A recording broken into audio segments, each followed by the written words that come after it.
All right. I'm Abby. Hi. Who wants to ask me a question?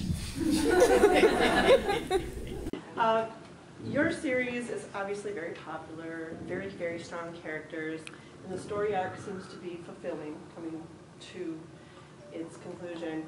My question is, obviously maybe you're working on some new material. Is it difficult or intimidating if you are starting something new and separate to do that with your fan base so crazy about your current series? Is it difficult to merge into something new? How do you feel about it? Not really. I think it's fun to start something new. Sometimes it doesn't work. Sometimes it doesn't work for me. But I think if I'm enjoying writing it, then people will mostly enjoy reading it. So nervous, I don't really get nervous about them unless I get halfway through and think, this sucks. I'm not doing this right. But not really. I kind of skated past the intimidation point a couple books ago, so I just roll with it. So what are you working on that's new? Obviously you are. The last thing I was working on that was new was a contemporary romance. It was just straight up romance. It was a Christmas story that was supposed to be out this Christmas. And I got stuck on it, so I shelved it until next year. So that one didn't work. Given how popular Ty and Zane became, whenever that's done, would you want to do another series, or would you want to just do one-offs? Or I like series. Some stories don't work with them though, and some characters don't work. So it would have to be the right mix of elements again to do a series. I like writing them. I don't have trouble with them. I know some authors just don't like them, and some readers don't like them, but I'm fond of them, so I would definitely be open to doing more of them.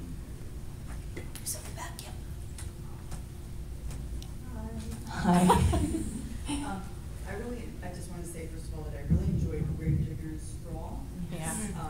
It was a nice departure for you, and I really enjoyed seeing your voice in a different venue. Thank you. And of course, I love Cardinals. But what I really enjoyed about the first time Zane book also was that it was a true mystery. And the rest of them after that, a little bit more suspense and not so much mystery. Are you ever going to return to kind of a more traditional mystery format? Yeah. The one I'm working on now, the 8th book, it's basically Klune. To the point that I have some of the characters making jokes about playing the board games. So yeah, it's more mystery than action like the others have been. It's a little different.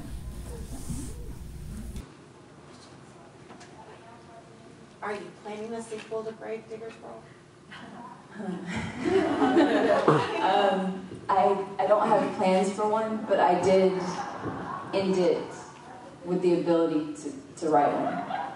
I set them up to have one hell of a hard time. But that's one that you would almost have to bring in new characters and add some characters, because these guys were just like, fuck this, I'm out. I'm not going to do this again, you know. So, well, it could be, it wouldn't be really a sequel to it. It would be more, again, you know. Sorry, I'll try not to spoiler, but in Touch and Go, you took Zane to kind of a really dark place, which was super emotional for me, sorry. But was it hard for you, or were you like, this is so fun? I was like, this is great. They're gonna hate me. There were some scenes in that book that were difficult, and I would think, well, I need to take a break from this, and I wouldn't let myself. I just kept writing them, and then I would send them to my beta readers and be like, you can thank me later. alcohol? Mostly the scenes that I find hard to write are the scenes that I'm basing on real events that have either happened to me or someone close to me. I'm kind of scared to go into specifics with that one because I know some people still haven't read it. But the alcoholism scenes, my aunt was an alcoholic and my cousin went through a lot of that with her, so that was a little difficult. Just getting into that mindset, putting myself there, it was rough. Is that me making that sound? That you want to see it? It won't work out so much. I'd have to do something else with But my then you hand. would be able to hold it. Can we make suggestions? I just stop heavy breathing into the mic.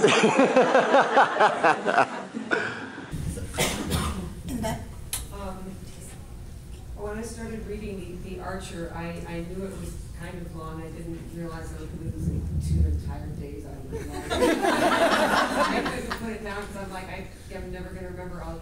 When you write something was that originally going to be like 2 books, or did you just not find a good breaking point, or did you start to write such a long, complex book? That was originally a short.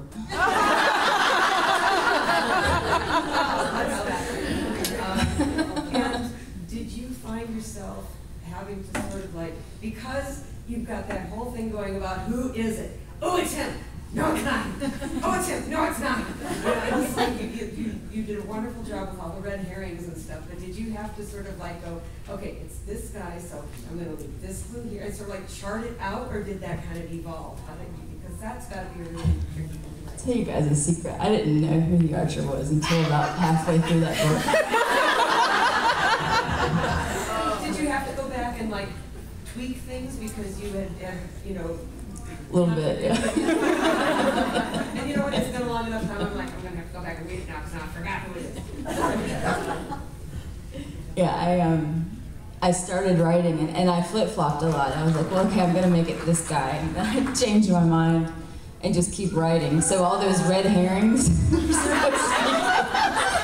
I just left them because most of them worked. And I was like, well, it works, so. Yeah, I didn't plan that very well.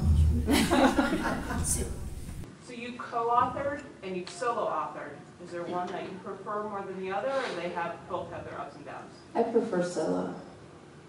Can you explain why? Yeah.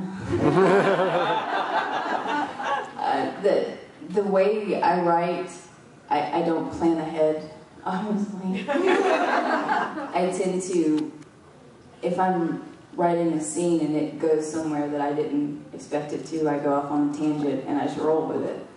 And some people don't like that. So I'm not easy to write with. I'm not an easy person to work with. So instead of going off on a tangent and trying to explain why I wanted to go there to a co-author, so much easier just to say, all right, I'm going to go with this and go. So that's the main reason. Do you have any similar books planned, like Caught Running? Oh, yeah. That Christmas book I shelved. I tried to do the contemporary sweet romance, and I'm not very good at it. I'm not, because someone comes up with a gun and then things happen. I'm just not very good at that kind of story. But I do keep trying.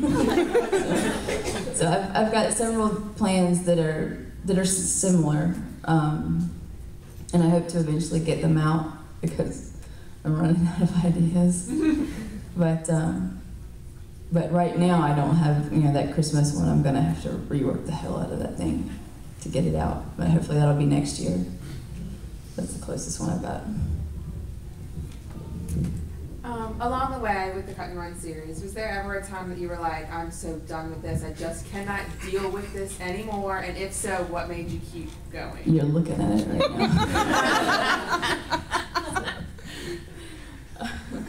now. There have been times where I can't get the plot to work. I just can't get them to go where they're supposed to go. So when I finally just gave in and started going off on those tangents, that's when it starts working again. But sometimes I just have to put those guys away because they're so annoying. But yeah, that's about where I am right now. I had a deadline 2 weeks ago.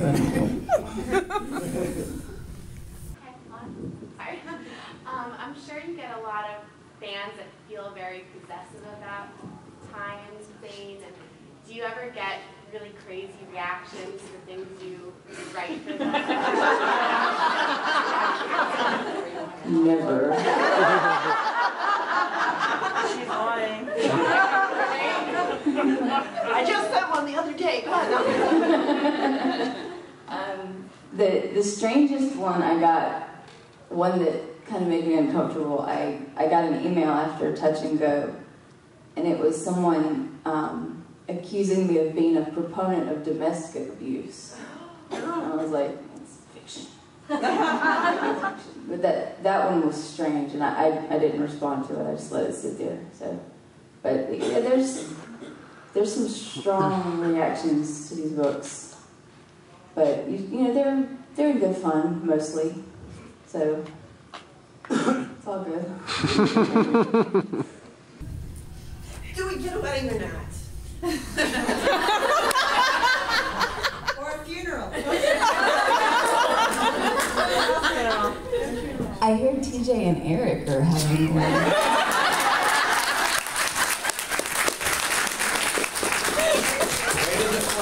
Way to deflect. So are we getting a wedding or not? Nice question.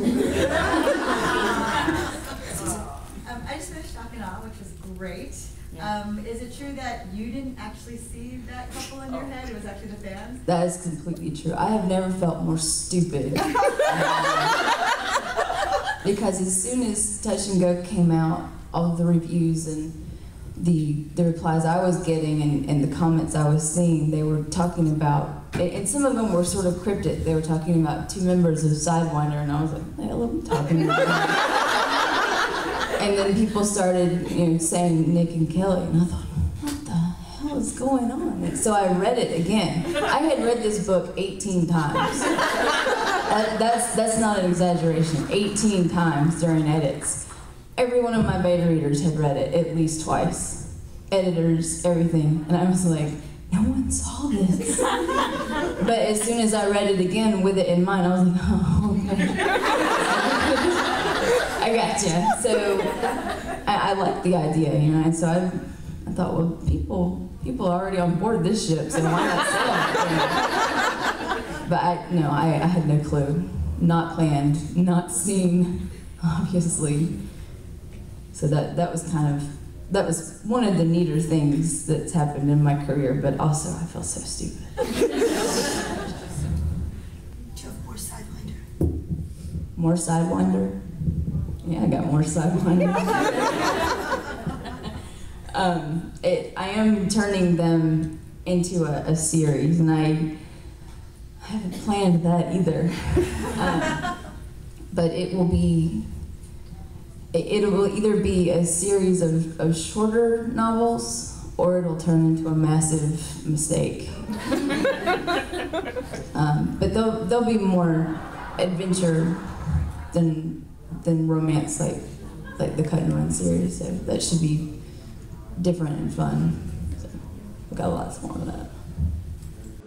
Do you see that as being all of them with Nick and Kelly as the main characters, or with different members of Sidewinder? Or do you? I don't write orgies.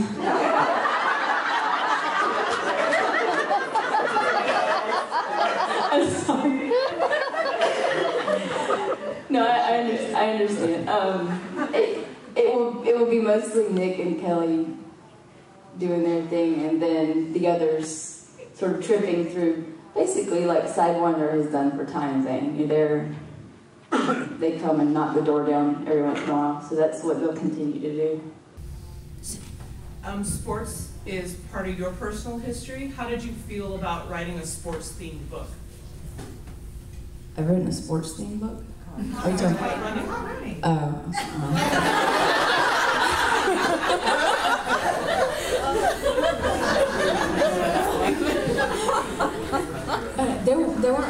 sports in that one.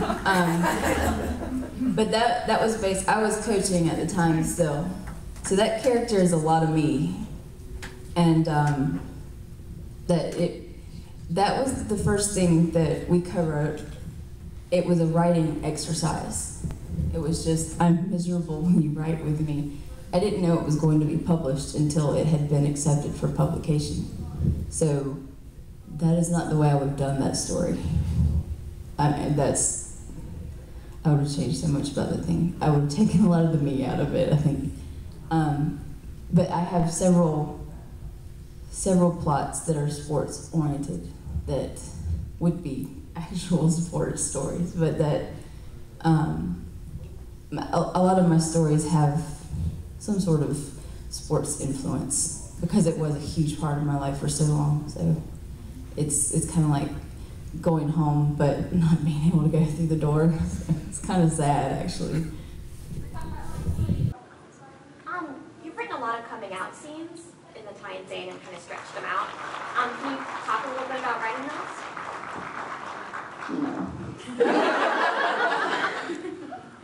No.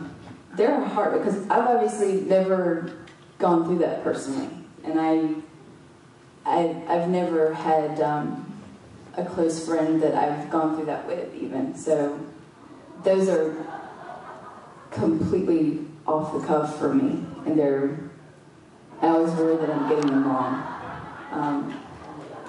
The reactions of the other characters, I try to make them realistic, but it's also fiction, so you don't want them too realistic because that often goes badly. So I hesitated to write them because I was afraid I wouldn't do it justice, the experience. So those were kind of scary for me. I don't want to do it anymore. You did Harrison justice. Zane did. Thank you. Yeah. Thank you. Detroit versus Boston, who were you cheering for? Whoever will beat the Cardinals. Screw them. Have the Cardinals beaten Los Angeles? I saw the TV this morning, them jumping around on the mound, so I assumed, as soon as the Braves were out, I was like, fuck this, and I didn't watch the rest of the game. I don't want to see the Dodgers playing. I don't know. I haven't been following it, so whoever is the stronger team, that's who I'm going for.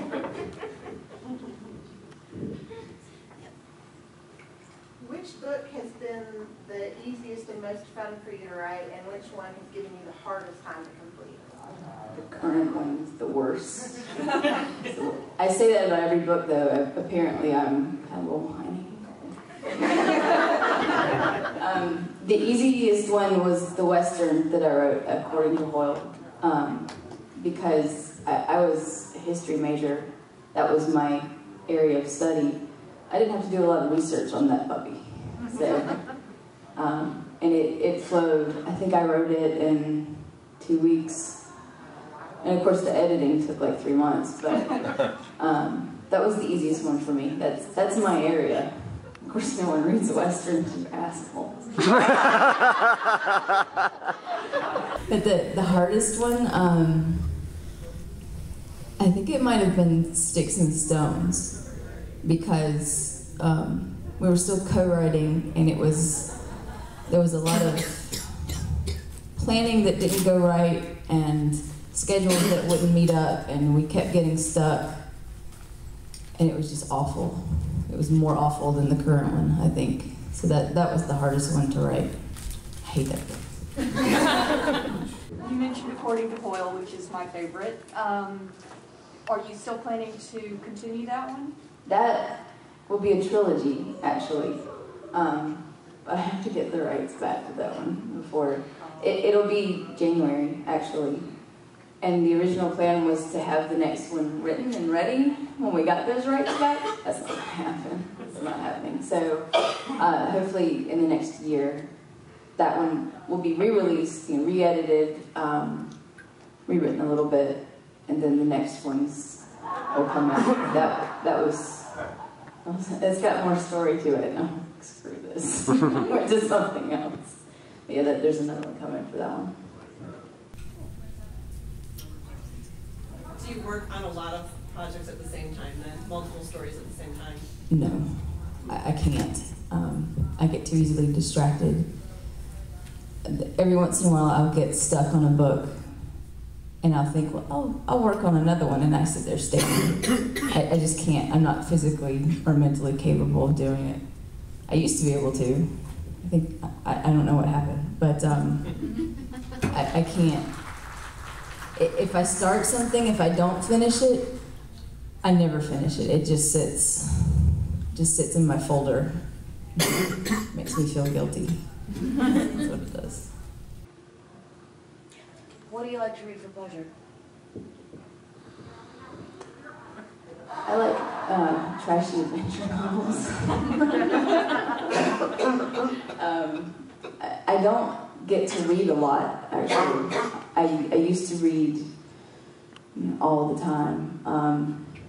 But now if I have free time, I'm either with my daughter or writing, or trying to write. But one of my favorite series is the Amelia Peabody series, Elizabeth Peters. And I'll reread that all the time. I love those books. But I don't get to read as much as I like to. I just sit and watch TV.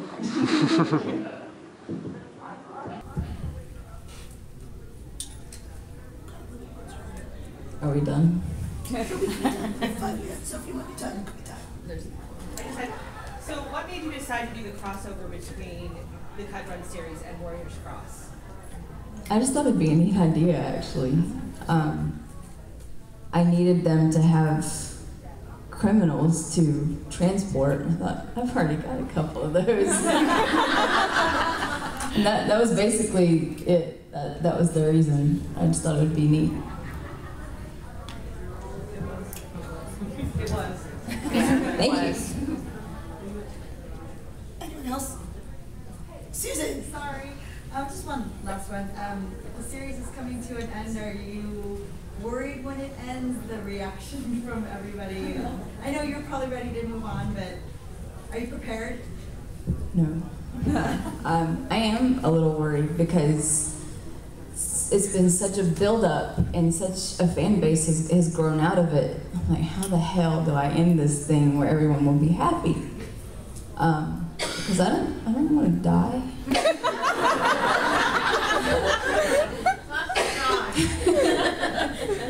So it has been a little stressful for me trying to figure out how to end it on the perfect note. I honestly don't think I've found it yet.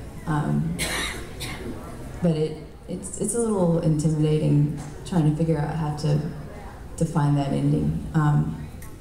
But and it's sad to leave the characters behind, but I do plan to bring them back every once in a while, because I know readers will miss them just like I will. And if I can bring them back for me, I might as well publish that, right? So it's not as sad as it would be otherwise if the Nick and Kelly thing hadn't just brought it up. It's so weird. But how to end their story arc is a little scary. It's scary. Just off of that, did you always plan to do like a side story with Nick, or did that just sort of come out of the whole Cut and Run series? Nick was supposed to get his own book, right, to have his own happy ending. That right, bastard just, he was like, I need more than one. Said that it was supposed to be a one-off. Because originally he was supposed to die in the end. Like, I can't kill him now. So that was sort of the plan, but my plans never work out. I should stop making them.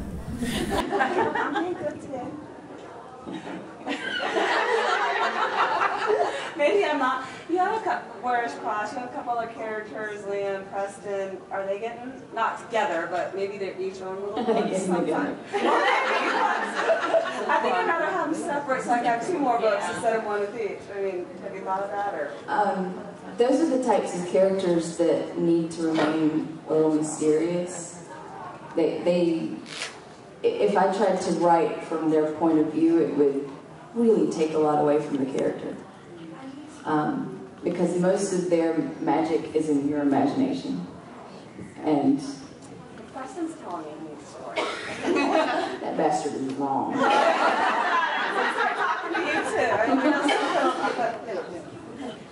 Those kind of characters, you can't make them main characters.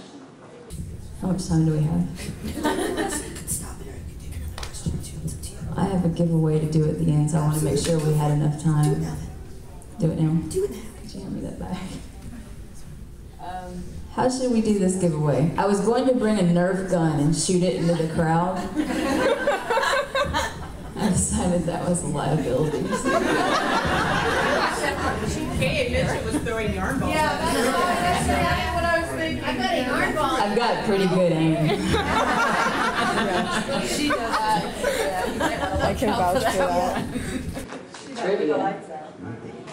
Trivia. Stand a chance. No, that means I have to think. Screw that. All right. I can't do closest to my birthday because that bastard's sitting right there at the camera. Let's do closest to my daughter's birthday. It's October 14th. 17. 11, 21.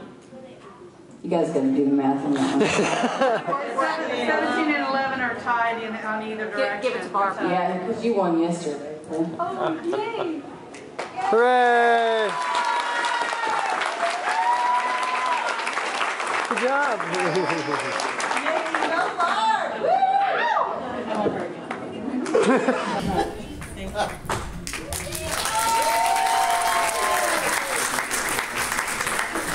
Are we done?